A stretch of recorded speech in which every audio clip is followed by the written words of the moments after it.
Hey Emily, it seems like our company's sales performance has been underachieving. Is everything okay?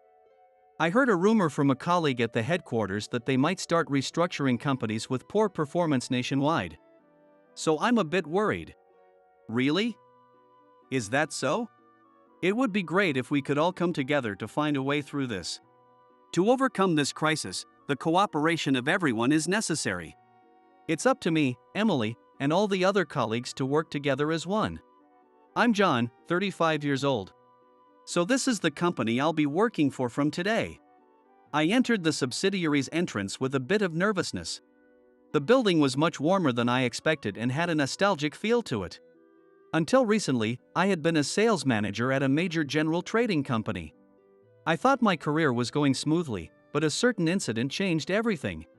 As a result, I was demoted to a subsidiary in the countryside. At first, I was really depressed. But the subsidiary's business involved using local specialty products for food enterprises. Local fresh vegetables and fruits were used for jams, dressings, and health-oriented snacks. These products were a way to promote local food culture nationwide, and even globally. There was more than enough meaning in the mission to contribute to the community and support agriculture. I decided to see my demotion as a stroke of good luck. That's what I thought. That's what I decided to think. The woman who met me almost on time at the reception said, "You're John, right?" As the woman approached me, I honestly replied, "Yes." She smiled warmly and said, "I'm Emily, and I'll be in the same department as you. Pleased to meet you. Mr. Anderson and Kevin are waiting for you. Please come this way." Her modest makeup made her seem approachable. My first impression of Emily was just that. I had met Mr. Anderson and Kevin online beforehand, but this was the first time meeting them in person. Their impressions were slightly different in person. Mr. Anderson, shorter than I imagined, said, "John, welcome from far away. We have high expectations for your experience. Please work well with us." I felt tense. After a brief greeting with Mr. Anderson and Kevin, Emily showed me around the workplace. In the office-attached processing plant, a part-time woman was working. She naturally called out to someone who seemed to be the part-time leader. "Good morning, Laura." "Oh, Emily, good morning. And who is this with you, a new member?" Laura stopped her work to look at me. I immediately introduced myself. "Hi, I'm John, and I'll be working with you from today." "Nice to meet you." "John, nice to meet you. If you have any questions, just ask Emily, she'll tell you everything. Don't hesitate, okay?" Laura gave Emily a look. "Well, yes, I guess I can handle most things." Laura. Saying that, the two of them chuckled together. I hadn't noticed it before, but Emily was very charming, smiling with narrowed eyes. Her demeanor was like that of a beloved female announcer who had made it into the Hall of Fame. She continued to guide me around the workplace, and throughout, she kept talking to me, making me forget the anxiety of the new environment. My assignment at the subsidiary was in the administrative department. After being a sales manager, I transitioned to supporting roles in HR, finance, and general affairs.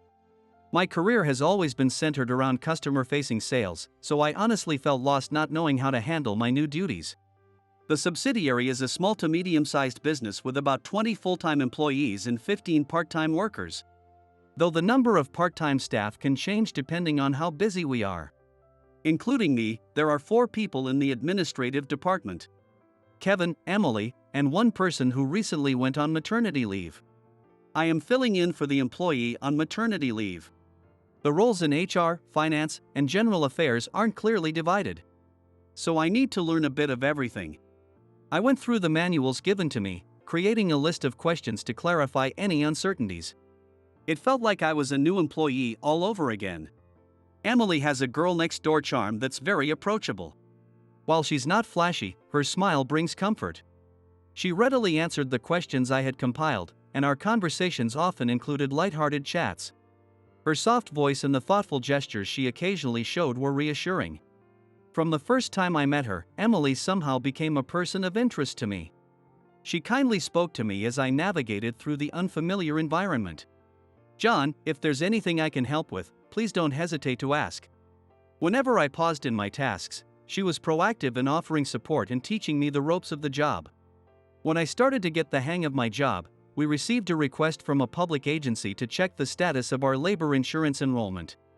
It seems to be a task the administrative department handles annually, and it was previously managed by the employee who is now on maternity leave. But Emily had taken it over.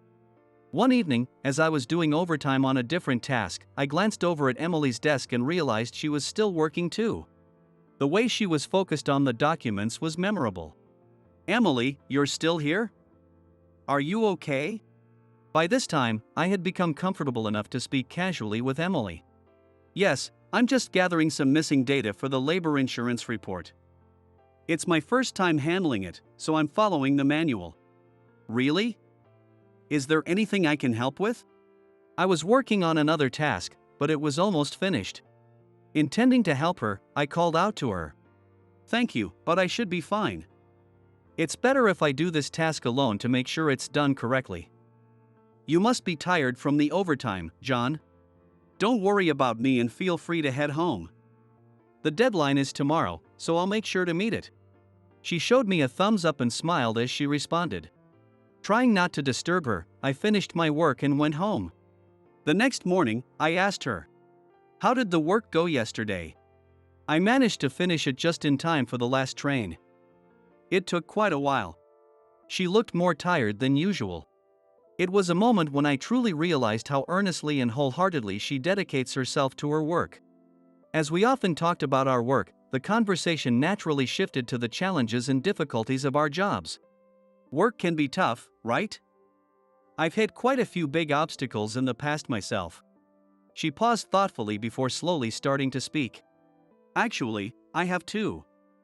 I experienced an unexpected failure in a project once." "Really?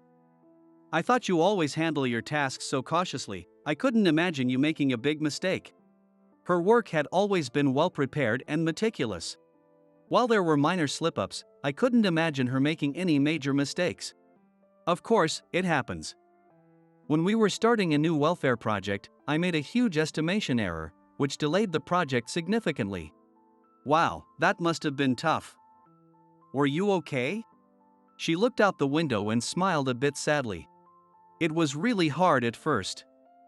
I faced severe criticism from stakeholders, and there were times when I lost confidence in myself." She picked up her coffee cup and slowly stirred it as she continued. "But even those failures ultimately became valuable experiences. They taught me the importance of risk management in planning and execution." "That's so like you, Emily. I really admire how you use your failures to improve yourself," I said. Her face brightened up, and I couldn't help but smile too. "Thank you. Everyone makes mistakes, right? What's important is what you learn from them and how you bounce back," she replied. "Yeah, hearing you talk about it, I'm reminded that I need to do my best in this new environment too." "Thanks, Emily." She looked at me with kind eyes and smiled warmly. "You'll be fine, John. Let's keep working hard together." "Thanks," I responded. After Emily shared her past failures, I found myself deep in thought. I needed to make a fresh start here.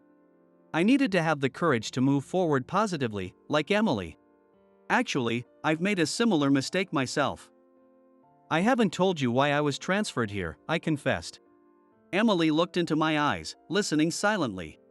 "I used to lead a project at the parent company, setting up a loan program targeted at domestic SMEs. The aim was to find SMEs that were struggling financially but had potential, and to help them expand their business. The old general trading firm used to import various products from around the world and then sell them globally, but nowadays, with changing times, it's not just about trading but also investing, providing services, and even financing," I explained. "So, it was a project to save companies like ours, right?" "That's impressive, John," Emily responded, showing genuine interest. "But one day, when the project was going well, an unexpected problem occurred." "A problem? What happened?" she asked. I took a deep breath before explaining the issue. "There was a mistake in the allocation of the budget. Because of our error, the companies that were supposed to receive the loans didn't get the funds they needed. Our mistake significantly impacted their business plans. That's why I was demoted, I said. She looked surprised at first but then gave me a warm look. But it was you who started that project, John. One failure doesn't define everything. You've also built up a lot of effort and achievements. She reassured me. Hearing that from you somehow makes me feel saved. Thank you, Emily. Sharing past failures felt like exposing my vulnerabilities. I might not have talked about it in the past. But I'm glad I talked to Emily about it. I truly felt that way. It would be great if we could continue to take on new challenges together. I want to be there to support you, too. She said, her voice cheerful and encouraging. Just having you by my side gives me enough courage, Emily. Thank you, I replied.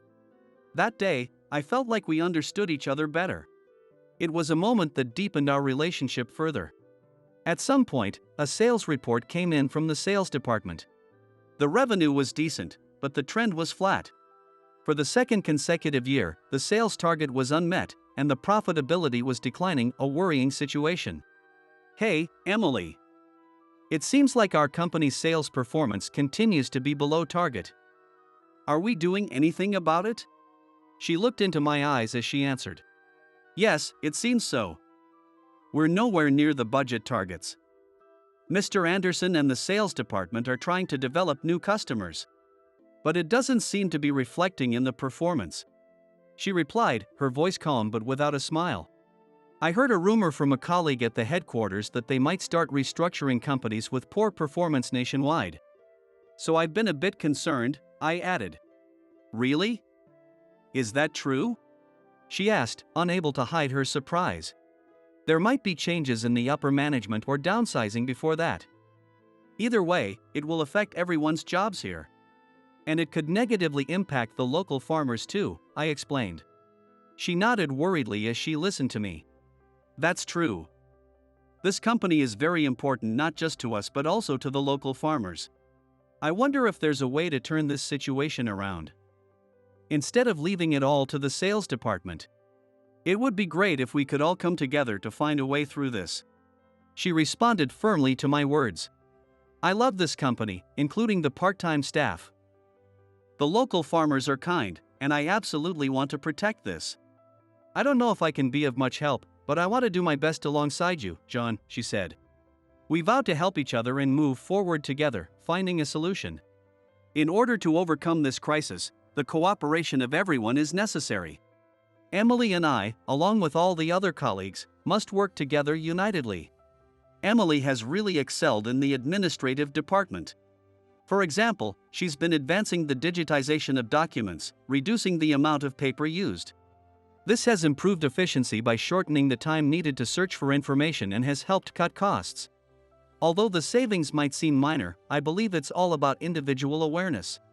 Ah, Kevin, are you printing that? I'll share it in the folder, so please look at it on the screen.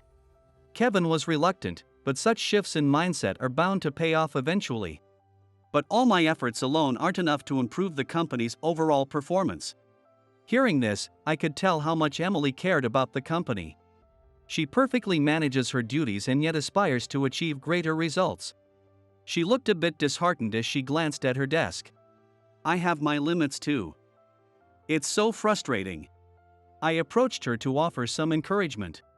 Look, Emily, just having you here has already changed this department a lot. Even if your efforts don't directly lead to improved company performance, your attitude has a significant impact on those around you. That's a commendable achievement. She looked up slightly, grateful for my words. It makes me happy to hear that from you, John. Please let me know if there's more I can do. I want to do my best for this company. With someone like her around, I truly believe we can overcome this situation. I had been secretly developing a tool without telling Emily. Actually, Emily, I used to work in the IT department at the parent company. The general trading firm encouraged job rotation to equip colleagues with various skills, and as part of that, I spent my first 5 years in the IT department. She looked surprised. Wow, I didn't know that. So that's why you're strong in IT. Though I hadn't intended to show off my IT skills, I continued with a smile. Well, you could say that. Even after I left the IT department, I continued studying on my own. That knowledge might come in handy now. She listened with keen interest. I've noticed that some of the business processes here take too long. But with the knowledge I gained from my studies, I think we could improve them somewhat. Really? What kind of improvements are you thinking about? She leaned in eagerly. For example, customer management. Here we use spreadsheet software for managing customers. And the file sizes are so large that it takes time just to open them. But if we use a database, customer management could be much simpler. Also, if we link inventory information of processed goods with order information, it will be easier to see what is lacking and how much. That should reduce situations where we can't accept orders because of insufficient inventory. Wow, that's interesting. I've always felt stressed about how slow it is to open the spreadsheet software. But is it easy to set up that database thing? Her question was valid. Yes, it's relatively easy now. I've already created the database and the interface to operate it, and I'd like you to try it out. You've already made it? John, that's amazing. I'm looking forward to trying it. I showed her how to use it. Wow, you can register the data with just one button? She was surprised but enjoyed operating it. Yes. If everyone uses this, something that took a week from order to shipment could now be done in an hour. I spoke with confidence. That's incredible. Who are you, John? Her eyes sparkled, and her words seemed filled with respect. But there's one potential issue. Whether the part-time staff and the sales department colleagues will use this screen. They might resist changing the way they've been accustomed to. Leave that to me. I'll talk to the part-time leader, Laura, and the sales department. If using this tool makes our jobs easier, it would be a waste not to use it. Emily agreed with my proposal and immediately started convincing the stakeholders. Thanks to the trust she had built up, everyone readily agreed to use the tool. A few days later, when I visited the processing plant, Laura, the part-time leader, approached me. John, I heard about it. You made that tool, right? It was a bit of a hassle at first. But now it's great because I can see at a glance how much of each product to make and when. Thank you. I was glad to see it being used. There was one more thing I needed to do. A strategy to increase sales. I discussed it with Emily. Emily, there's one more thing I want to try. How about advertising on social media? You know our company sells products through our website and online store, but we haven't used social media yet, right? I think it can reach a much broader audience than our current methods, especially for targeting the younger generation. Emily looked surprised and responded. Advertising on social media is perfect for today's era. It might make our products known to a lot more people. I have a friend who's active on social media, so I'll ask about how to do it. I could tell Emily was excited about my proposal. Thanks. It's reassuring to have someone with connections. Our company's strengths in health-oriented products and specialties should appeal to people interested in those areas, I said. Indeed. We should propose this to the sales department too, she agreed. With her advice, I went ahead and made the proposal to the sales department. I prepared the presentation materials myself and presented them. The sales department was initially apprehensive about my proposal, but Emily's support had a significant impact.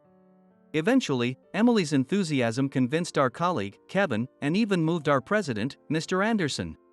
Moving Mr. Anderson was no small feat. It made me realize once again how amazing she is. Thus, the company decided to start advertising using social media. Emily learned the specifics of social media broadcasting from her friend. We focused on connecting with our audience through social media.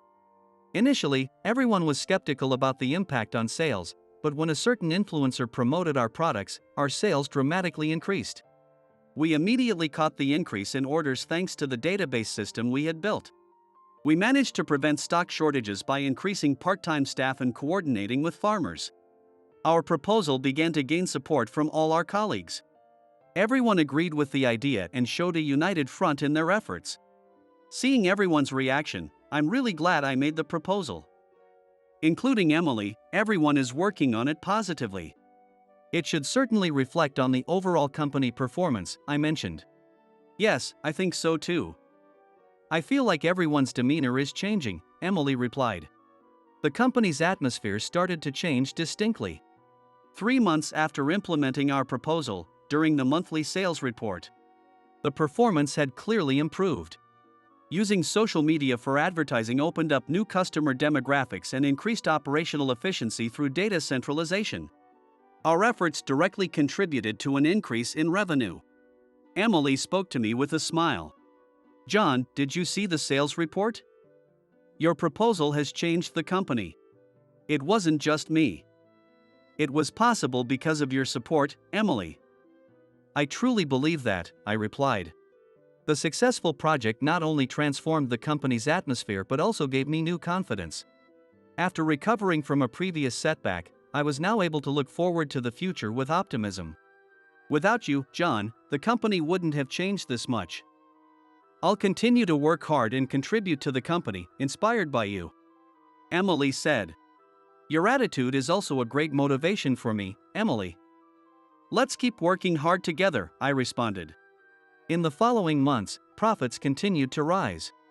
Looking at the annual revenue, our growth rate was the highest among all the group companies. Everyone's change in mindset led to actively bringing and implementing various ideas and improvements. That was when I received a call from our parent company. John, who was that call from? Emily asked, probably curious about the rare call to me. Oh, it was from a former boss at the parent company. They've heard about our performance improvements and asked if I would come back, I explained. Wow, that's incredible. But what will you do, John? She asked, a bit anxious. I turned it down. The job at the parent company was appealing. But the importance of human connections I've experienced here feels more valuable to me now, I answered. After a moment of surprise, she smiled happily. If that's your decision, John, then it must be the best one. We are also reassured by your presence, she said. The job at the parent company was indeed challenging. However, I find the warm relationships here far more important than the competitive and political maneuvering I experienced there. I truly believe that from the bottom of my heart. I'm truly relieved to hear that.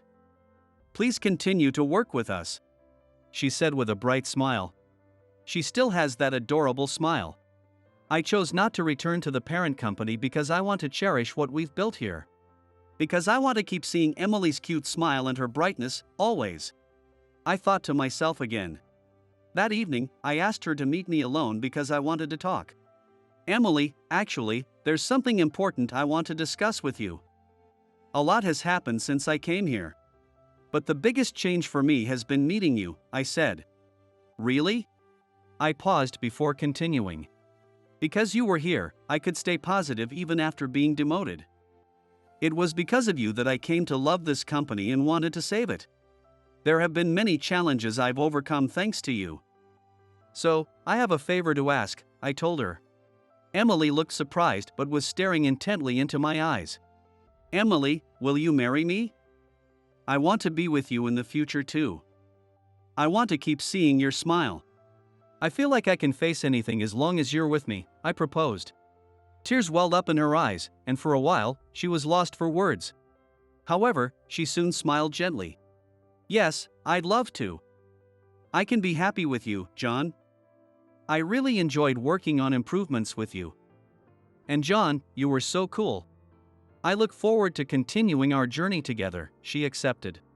At that moment, my heart was completely fulfilled. We looked deeply into each other's eyes, feeling hopeful and happy about the new life that was starting.